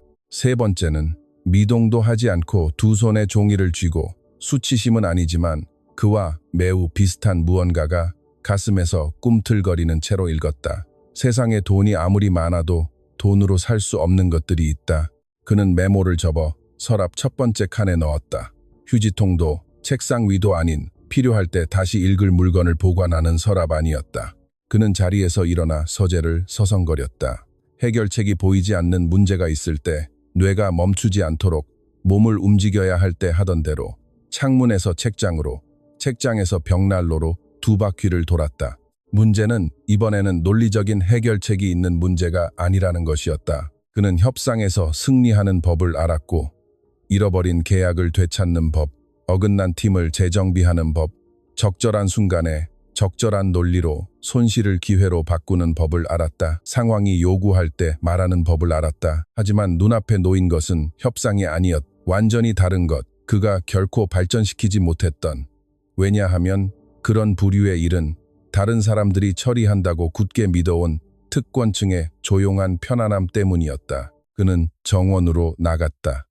목적 없이 손에 폰을 쥐지도 않고 어디론가 가기 위해서도 아니게 정원에 나온 것은 몇 년 만에 처음이었다. 식당 유리문을 통과해 잘 다듬어진 잔디밭을 걸어 뒤쪽 등나무에 도착한 그는 등나무 아래 돌 벤치에 앉았다. 바람이 불 때마다 그의 위로 떨어지는 보랏빛 꽃들의 그늘과 향기 속에 그는 40분 동안 거기에 앉아 있었다. 아무것도 하지 않고 그저 존재했다. 몇 년 만에 해본 가장 무용한 일이었다. 그리고 기묘하게도 몇 주 만에 처음으로 자신이 있어야 할 정확한 곳에 있다는 것을 느꼈다. 집 안으로 돌아왔을 때 서연은 북쪽 윙 복도에서 극세사 천으로 커다란 거울을 닦고 있었다. 그녀는 그가 들어오는 소리를 듣고 이를 방해받지 않는 사람의 효율적이고 기계적인 몸짓으로 잠시 고개를 돌려 그를 보았다. 도진은 그녀에게서 3미터 떨어진 곳에 멈췄다. 서연은 거울 닫기를 계속했다. 도진은 입을 열었다. 닫고 다시 열었다. 메모. 그가 마침내 말했다. 서연은 멈추지 않고 손놀림만 살짝 늦췄다. 돈으로 살 수 없는 것들에 대해 쓴 것. 네, 회장님, 당신 말이 맞소. 서연은 손을 멈추고 그를 돌아보며 늘 그렇듯 고요하고 직설적인 표정으로 기다렸다. 도진은 잠시 그녀의 시선을 붙잡았다가 놓았다. 세상에 그에게 그렇게 할 수 있는 사람은 거의 없었다. 나는 당신이 어떻게 그런 일을 하는지 모르겠소. 그가 말했다. 단어들은 마치 공중으로 나오기 전 장애물을 피해야 하는 것처럼 천천히 나왔다. 당신이 우리 어머니 곁에 있는 방식으로 어떻게 어머니 곁에 있어야 할지 난 모르오. 언제부터 그 방법을 잊어버렸는지 아니면 한 번이라도 알았던 적이 있는지 모르겠지만 배우고 싶소. 서연은 불편함 없는 침묵 속에서 그를 오랫동안 바라보았다. 그러고는 사실을 과장하지 않고 받아들이는 사람의 단순함으로 한번 고개를 끄덕였다. 내일 아침부터 시작하세요. 그녀가 말했다. 사모님과 아침 식사를 하세요.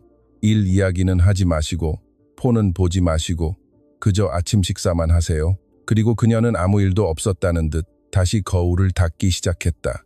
도진은 고개를 끄덕였다. 알겠소. 서재로 향하던 그는 복도 중간에서 멈춰 섰다. 윤서연 씨, 그녀가 고개를 들었다. 봉투는 당신 거요.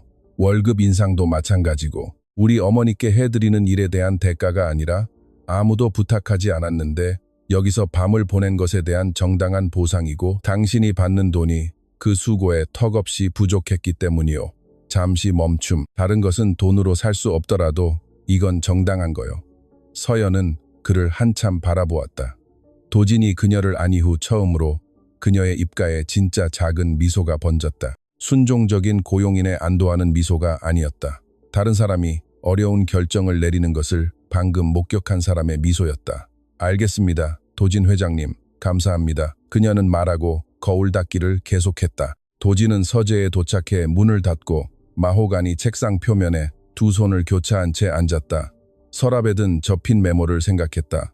복도 끝방에서 자고 있는 어머니를 생각했다. 그가 한 번도 바라보지 않은 채 수년 동안 피어났던 정원의 등나무꽃을 생각했다. 내일 그는 어머니와 아침을 먹을 것이다. 혼도, 일도, 가까워지는 방법을 몰라 돈으로 남을 곁에 두는 비겁하고 편리한 거리두기도 없이 오직 그와 어머니, 식탁, 아침 식사, 너무 작게 느껴졌다. 하지만 이 순간 강도진에게 그것은 상상할 수 있는 가장 큰 일이었다. 그는 바닥에서부터 3개의 회사를 세웠다. 모국어도 아닌 언어로 9자리 숫자의 계약을 성사시켰지만 그 어떤 것도 이것만큼 힘들지는 않았다. 그저 멍하니 앉아있는 것, 어떤 의도나 예상되는 결과 없이 그저 존재하는 것. 서랍을 열고 서연의 메모를 꺼내 다시 한번 읽었다. 세상에 돈이 아무리 많아도 돈으로 살 수 없는 것들이 있다. 다시 접어서 보관했다. 그는 어머니가 자신에게 이런 말을 하고 싶었던 적이 몇 번이나 있었을까 궁금했다. 어머니가 전화기를 바라보며 아들이 그저 안부를 묻기 위해 확인이나 지시를 위해서가 아니라 어머니 잘 주무셨어요? 무섭진 않으세요? 하고 물어주기를 얼마나 기다렸을지 그는 결코 그런 식으로 전화한 적이 없었다. 책상 램프를 끄고 복도로 나가 어머니 방문 앞에 서서 어둠 속에서 귀를 기울였다. 안에서 규칙적이고 평화로운 숨소리가 들렸다. 그가 어릴 적 밤에 무서워 잠에서 깨어 불도 켜지 않은 채 복도를 맨발로 건너 어머니 침대 속으로 기어들어갔을 때 들었던 것과 같은 숨소리. 그 기억이 예고 없이 불쑥 진짜 기억들이 그러하듯 찾아왔다. 그는 조금 더 서 있다가 잠자리에 들었다.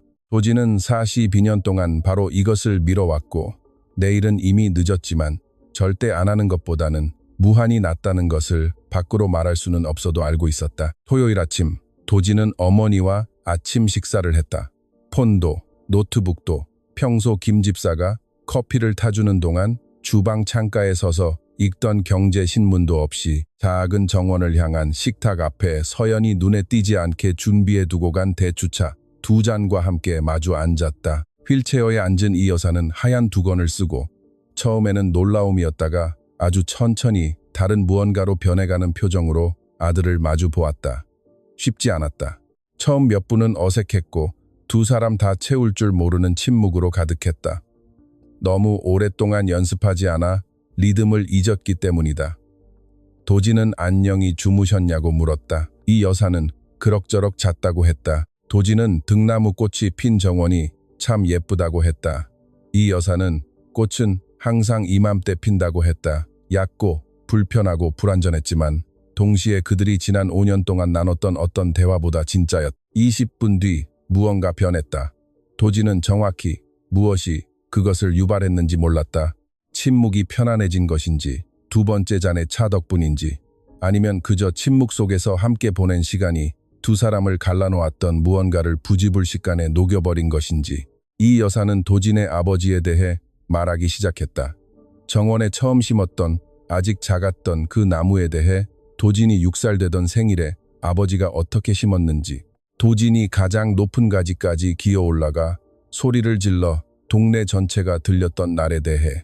도진은 그날을 기억하지 못했지만 마치 그것을 보고 있는 것처럼 들었다.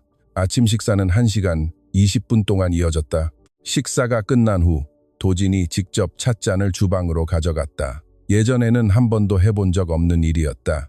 젖은 손으로 싱크대 앞에 선 채, 정확히 행복은 아니지만 최근 몇 년 동안 느꼈던 그 어떤 것보다 행복에 가까운 무언가가 가슴속에 차오르는 것을 느꼈다. 서연은 오후에 끓일 죽을 준비하고 있었다. 아침을 1시간 20분이나 먹었어. 도진은 자기가 왜 그런 말을 하는지도 모른 채 말했다. 서연은 냄비에서 눈을 떼지 않았다. 알고 있습니다. 그녀가 말했다. 여기서 웃으시는 소리를 들었거든요. 도진은 더 이상 아무 말도 하지 않았다. 컵을 건조대에 놓고 주방을 나섰다. 하지만 복도에서 멈춰섰다. 며칠 동안 묻고 싶었지만 적절한 시기나 용기를 찾지 못했던 것이 있었다. 입 밖으로 내뱉는 순간 무언가가 변할 거라는 걸 알기에 가슴에 담아두고, 말하지 않으면 아직 완전히 현실이 되지 않는 종류의 질문. 그는 정확히 10초 동안 복도에 서 있었다. 그러고는 주방으로 다시 들어갔다. 서연 씨, 그녀가 돌아보았다. 오후에 이야기 좀 할 수 있을까? 당신 어머니에 대해 듣고 싶소. 서연이 완전히 굳어버린 것을 본 것은 그녀를 안 이후 처음이었다. 두려움도 불편함도 아니었다. 오랫동안 혼자 감내해온, 아무도 봐줄 거라 기대하지 않았던 무언가를 누군가 알아챘을 때 느끼는 그런 더 깊은 감정이었다. 왜 알고 싶으신가요? 묻는 그녀의 목소리는 차분했지만 눈빛은 다른 질문을 던지고 있었다. 이해해야 할 것 같아서. 도진이 말하고 더 작게 덧붙였다. 그리고 오랫동안 아무도 당신에게 그것을 묻지 않았을 것 같아서. 서연은 그를 오랫동안 바라보았다. 오늘 오후에요. 사모님이 쉬실 때요. 그날 오후 4시, 그들은 거의 사용하지 않아 햇살이 부드럽게 비치는 정원을 향한 작은 거실에 앉았다. 서연은 창가 안락 의자에, 도진은 그 맞은편에. 그는 기다렸고 서연은 말하기 시작했다. 그녀는 자신의 어머니에 대해 이야기했다. 내려놓으면 빈 껍데기가 될까봐 무거운 짐처럼, 평생 짊어지고 사는 사람처럼. 매주 월요일 새벽 5시에 버스를 타고 부산으로 가서 남의 집을 청소하고 금요일에 겨우 생활비를 벌어오던 박순옥에 대해, 어머니가 피곤해하는 모습을 보면서도 한 번도 소리내어 불평하지 않았던 것에 대해, 가벼운 기침에서 시작해 밤새 조심스럽게 숨죽여 기침하던 소리, 아무것도 아니니 걱정 말라던 거짓말에 대해, 건강보험이 다 적용되지 않는 수술비와 의사의 사무적인 목소리, 이리저리 돈을 빌리고 공장에서 이중 교대 근무를 하며 이웃들의 도움을 받았지만 결국 수술 3주 전 화요일에 세상을 떠난 이야기에 대해 마지막까지 엄마 손을 잡고 있었어요. 그녀가 말했다. 의사가 와서 진찰할 때도, 더 이상 내 손가락을 꽉 쥐지 못할 때도 놓지 않았어요. 사람들이 데려갈 때까지 놓지 않았어요. 거실은 완전한 침묵에 잠겼다. 도진은 잠시 아무 말도 하지 않았다. 그러고는 서연이 예상치 못한, 자신도 계획하지 않은 행동을 했다. 그는 일어나 거실을 나가 복도를 건너 서재로 갔다가 6분 뒤 폰을 손에 들고 돌아와 서연 앞 탁자에 놓았다. 그것은 윤서연 이름으로 된 송금 화면이었는데 서연이 평생 한 번도 보지 못한 큰 금액이었다. 이건 도진이 서서 평소에 거래적인 어조가 아닌 어려운 결정을 내린 사람, 특유의 단호하고 색다른 목소리로 말했다. 월급도 야근 수당도 아니오. 잠시 멈춤. 당신이 돈 때문에 포기해야 했던, 당신이 공부하고 싶었던 것을 공부하라고 주는 거요. 간호학이든 뭐든 당신 몫이오.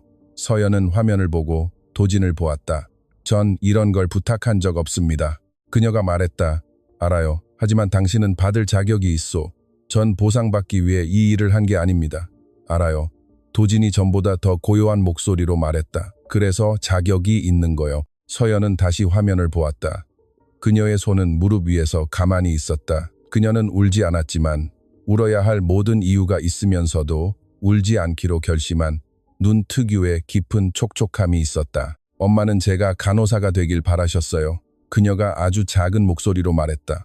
어릴 때부터 제게 누군가를 돌보는 손을 가졌다고 하셨거든요. 도진은 대답하지 않았다. 대답할 필요가 없었다. 서연은 오랫동안 창밖 정원을 내다보았다. 연보랏빛 꽃은 부드러운 바람에 나부끼며 푸른 잔디 위에 느리게 소용돌이치며 떨어지고 있었다. 죽을 데워야겠어요. 마침내 자리에서 일어나며 그녀가 말했다. 이야기 들어주셔서 감사합니다. 그녀는 늘 그렇듯 단단하게 한번 고개를 끄덕이고 거실을 나섰다. 너무 많은 공간을 차지하지 않되 스스로를 낮추지도 않는 그 특유의 걸음걸이로. 도진은 거실에 홀로 남아 창밖을 보며 자신이 만나지 못한 박순옥과 복도 끝방에서 숨쉬기 힘들어하는 어머니, 흘러간 모든 시간과 시간이 흘러가도 남는 것들을 생각했다. 오랫동안 그는 폰을 찾지 않았다. 아무것도 유용하게 변환하려 하지 않고 모든 감정을 고스란히 느낀 채 그 자리에 머물렀다. 사람들은 자신이 언제 죽을지 안다. 영화에서처럼 갑자기 눈을 뜨고 무거운 목소리로 시간이 끝났다고 알리는 드라마틱한 의미에서가 아니다. 더 조용하고 내면적인, 어떤 소음도 없이 다가와 가을이 겨울로 접어들 때 추위가 몸에 스미듯 누구의 확인 없이도 확실하게 자리 잡는 확신이다. 이 여사는 몇 주 전부터 그것을 알고 있었다. 도진은 월요일 아침 어머니 방에 들어갔을 때 그녀가 한 번도 본 적 없는 표정으로 정원을 바라보고 있는 것을 발견하고 그 사실을 알았다. 나쁜 날들의 슬픔이나 힘든 밤들의 피로가 아니었다. 묘하게 평화와 닮은 훨씬 더 고요한 무엇이었다. 잘 주무셨어요? 그가 창가로 의자를 끌어당기며 물었다. 잘 잤단다. 도진아. 잠시 후 아침에 생각을 좀 했어.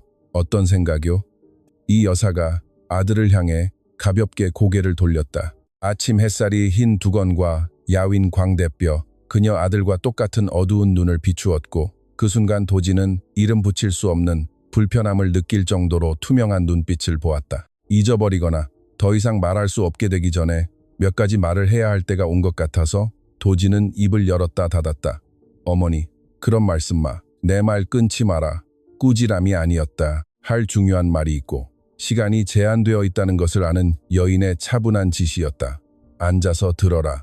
도진은 앉았다. 이 여사는 거의 이 시간 동안 말했다. 남편 이야기, 아버지를 잃고 도진이 성인이 되며 조용히 멀어져 가던 시절, 유지하지 못했던 집안의 온기 이야기, 아들이 성장하는 동안 타이밍을 놓치고 시간이 끝이 없다고 믿으며 미뤘던 대화들, 그리고 그녀는 서연에 대해 말했다.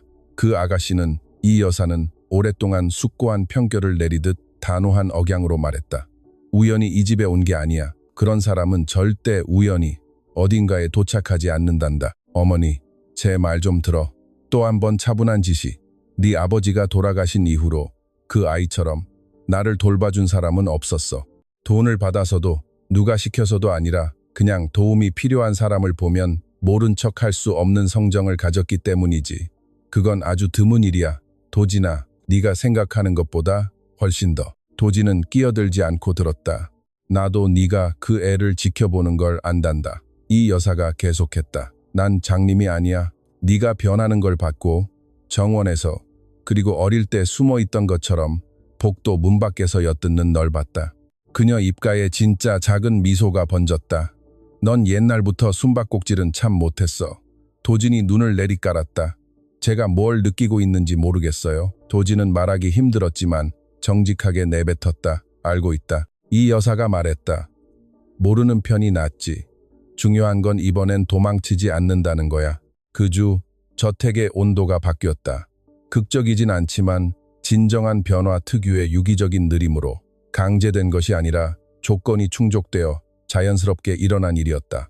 도진은 매일 아침 폰과 서두름 없이 어머니와 아침을 먹었다. 서연은 여전히 청소를 했지만 더 넓어진 공간에서 일하듯 여유로웠다. 도진은 이제 그녀에게 상사로서 지시를 내리는 것이 아니라 정원, 끓인 차, 어머니가 아침에 한 말, 그녀가 읽어주는 책에 대해 작지만 진짜 대화를 나누었다. 최 원장은 주 2회 방문했다. 그의 보고는 점잖았으나 명확했다. 병은 진행 중이었고 여백은 줄어들었다. 중요한 것은 남은 나날의 양이 아니라 질, 편안함, 곁에 있는 사람이었다. 제가 할 수 있는 일이 더 있을까요? 도진이 의사에게 물었다. 지금 하고 계신 일입니다. 의사가 말했다. 이 여사의 정신이 온전했던 마지막 며칠 중 아무도 예상치 못했던 일이 일어났다. 수요일 늦은 오후였다. 더 이상 뜨겁지 않고 따뜻하기만 한 10월의 황금빛 햇살이 창으로 길게 들어왔다. 이 여사는 휠체어에 앉아 무릎을 담요로 덮고 눈을 반쯤 뜬 채 서연이 보기에 항상 가장 아름다우면서도 슬픈 평온한 표정을 짓고 있었다. 도진은 여느 때처럼 그녀의 왼쪽 의자에 앉아 있었고 서연은 셋이 있을 때 늘 그렇듯 침대 가장자리에 앉아 있었다. 이 여사는 아들을 바라보았다. 손을 다오. 그녀가 말했다. 도진이 손을 내밀자 그녀는 서연을 보았다.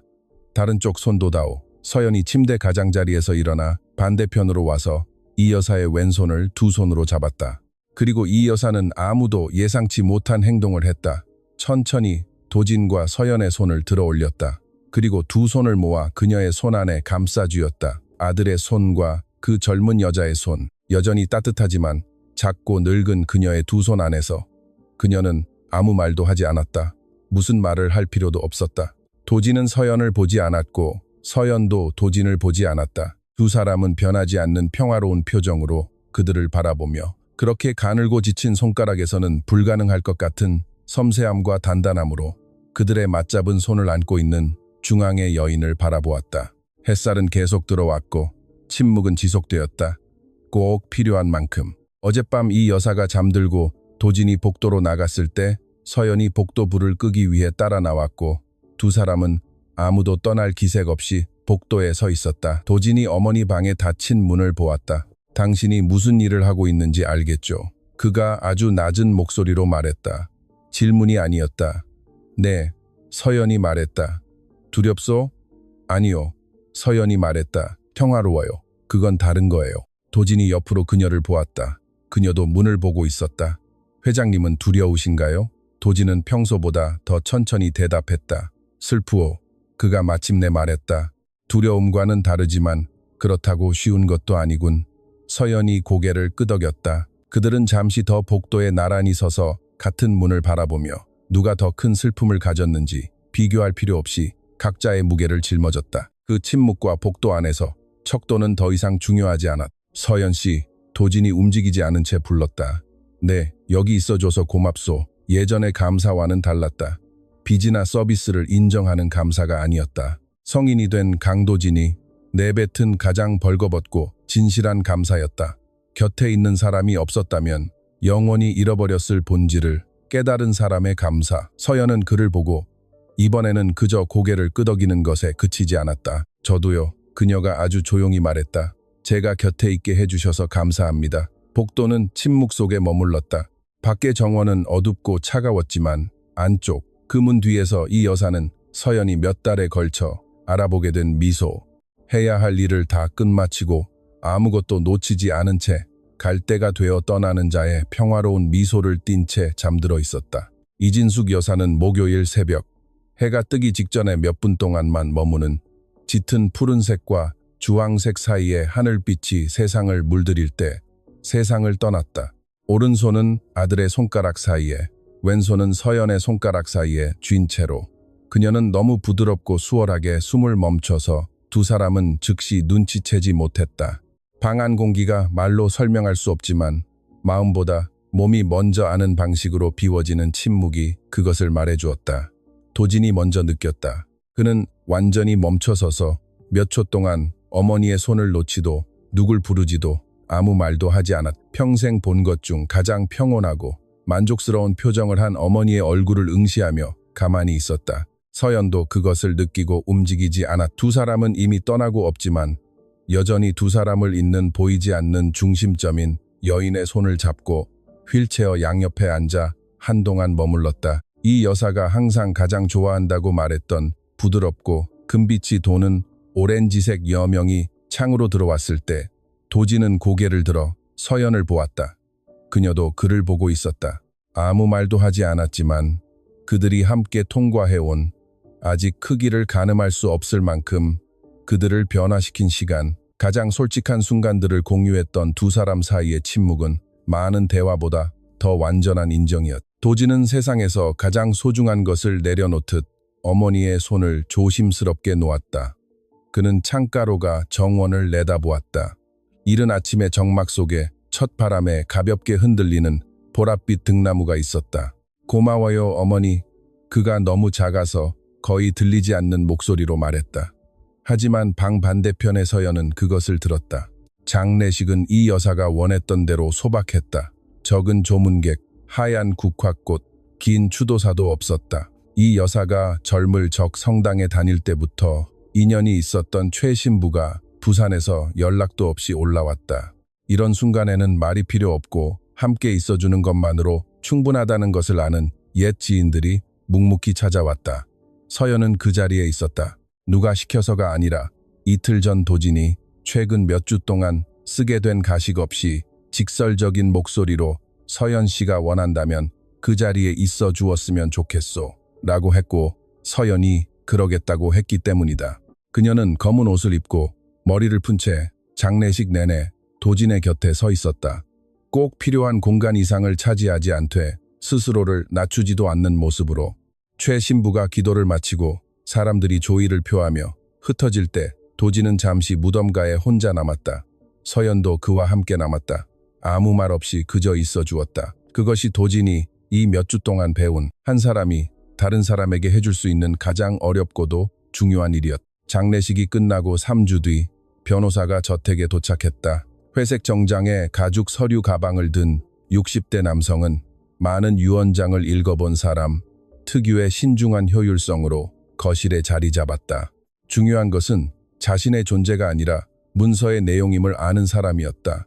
도진은 중앙 소파에 앉았다. 그의 옆 소파에는 도진이 이건 꼭 들어야 할 것 같소 라고만 말한 서연이 앉아 있었다. 변호사는 천천히 소리내어 유언장을 읽었다. 부동산, 자산, 자선단체, 기부금 등 이 여사가 오랜 시간 고민했음을 보여주는 세심함이 담겨 있었다. 모든 것이 큰 놀라움 없이 진초로, 큰 촌촌에 변호사는 가볍게 헛기침을 한 뒤 읽었다. 나를 누구보다도 정성껏 돌봐주었으며 내 인생의 마지막 몇 달을 존엄하고 사랑으로 가득 차게 만들어준 윤서연에게 그녀가 원하는 곳에서 간호학 학업을 마칠 수 있는 충분한 금액과 더 이상 필요한 것과 원하는 것 사이에서 선택할 필요가 없도록 추가 금액을 남긴다. 또한 내 어머니가 물려주셨고 내가 오직 말보다는 행동으로 짊어질 자격이 있음을 증명한 사람에게 주고자 간직했던 비취 가락지를 그녀에게 남긴다. 서연아, 마지막까지 내 손을 놓지 않아 주어 고맙다. 변호사는 읽기를 멈췄다. 거실엔 정막이 흘렀다. 서연은 카펫의 한 점을 멍하니 응시했다. 무릎 위에 두 손은 하얗게 질릴 정도로 꽉 쥐어져 있었다. 그녀는 소리내어 울지 않았고 이쯤 되자 도진이 한 사람이 보여줄 수 있는 가장 용감한 행동 중 하나라고 인식하게 된 그 특유의 인내심으로 눈물을 속으로 삼켰다. 변호사가 형식적인 절차를 마치고 특유의 능숙함으로 물러났다. 도진과 서연만이 거실에 남았다. 한동안 아무도 입을 열지 않았다. 잠시 후 도진이 일어나 벽난로 옆 서랍장으로 가서 이 여사가 죽기 2주 전 네가 보관해라. 주인이 누군지 안다. 라며 건네주었던 작은 녹색 벨벳 상자를 꺼내 서연 앞탁자에 놓았다. 우리 외할머니의 것이었다가 우리 어머니의 것이 된 가락지라오. 그가 말했다. 이제 당신 것이오. 서연은 상자를 보았다. 열지 않고 도진이 이미 읽을 줄 아는 그 표정, 너무 커다란 무언가를 받아들일 때 현실이 안착할 시간이 필요한 사람의 표정으로 상자를 쳐다보았다. 제가 이것을 받을 자격이 있는지 모르겠습니다. 그녀가 낮은 목소리로 말했다. 어머니는 알고 계셨소. 도진이 답했다. 그리고 난 내가 아는 다른 어떤 사람보다 우리 어머니의 판단을 믿소. 서연은 아주 천천히 고개를 끄덕이고 상자를 열었다. 하얀 세틴 쿠션 위에는 비추이 가락지가 놓여 있었다. 과시적이지 않고 섬세하며 기품 있는 금태에 둘러싸인 비추는 세월이 따뜻하고 완벽한 윤기를 더해준 것이었다. 인상을 주려기보다 오래 지속되기 위해 디자인된 보석. 서연은 오랫동안 그것을 바라보았다. 그러고는 도진을 올려다보았다. 회장님은 그녀가 말했다. 이제 어떻게 하실 건가요? 몇 년 동안 누군가 그에게 한 가장 단순하고 진실된 질문이었다. 도진은 세 개의 회사, 내 국가, 일정을 늦추라고 했음에도 비서가 여전히 채워넣고 있는 일정을 생각했다. 벽에 기대 눈을 감았던 어두운 복도, 1시간 20분 동안의 아침 식사, 정원의 나무, 서랍 속 접힌 메모지를 생각했다. 머무를 거요. 그가 말했다. 서연은 가볍게 눈살을 찌푸렸다. 여기에 더 오래요? 전반적으로 삶에 머무르겠다는 뜻이요. 서연은 특유의 가식 없는 시선으로 한참 동안 그를 평가하듯 바라보았다. 회사는요? 내가 잘하지 못하는 부분을 채워줄 훌륭한 사람들을 고용했소. 잠시 멈춤. 일을 위임하는 것과 삶을 위임하는 것이 다르다는 걸 너무 늦게 깨달았군. 서연은 천천히 고개를 끄덕였다. 그리고 일종의 의식 같은 조심성으로 벨벳 상자를 닫아 유니폼 주머니에 넣었다. 그녀는 일어섰다. 죽을 끓이러 가보겠습니다. 그녀가 말했다. 그녀는 뒷모습을 꼿꼿이 세우고 긴 머리를 푼 채 언제나처럼 조용하고 반듯한 걸음걸이로 주방으로 향했다. 앞치마 주머니 안에는 두 세대에 걸쳐 전해지며 가장 오래가는 사랑은 밖으로 선언되는 것이 아니라 박수 없이 조용히 매일매일 단지 그것이 옳기 때문에 실천하는 것임을 아는 여인들의 증표가 담겨 있었다. 도진은 거실에 홀로 남아 창밖 정원을 내다보았다. 등나무는 여전히 그곳에 있었다. 보랏빛 꽃잎들이 푸른 잔디 위로 천천히 흩날리며 떨어지고 있었다. 누구의 시선도 필요로 하지 않은 채 묵묵히 아름다움을 간직하는 자연의 평온함이었다. 책상 서랍 안에는 네 겹으로 접힌 격자문의 메모가 파란색과 흰색 앞치마, 주머니 안에는 빛이 가락지가 있었다. 오랫동안 너무 크고 고요했던 그 저택 안에는 아직 행복이라 부를 수는 없어도 그 문턱에 있는 무언가가 피어났다. 가장 가치 있는 것은 선언하거나 돈으로 사는 것이 아니라 지키고 보듬어 안는 것임을 삶의 아주 다른 측면에서 배운 두 사람의 온기였다. 그리고 때때로 그것이 다가왔을 때 그것을 알아볼 겸손함이 있다면 그것들은 곁에 머문다.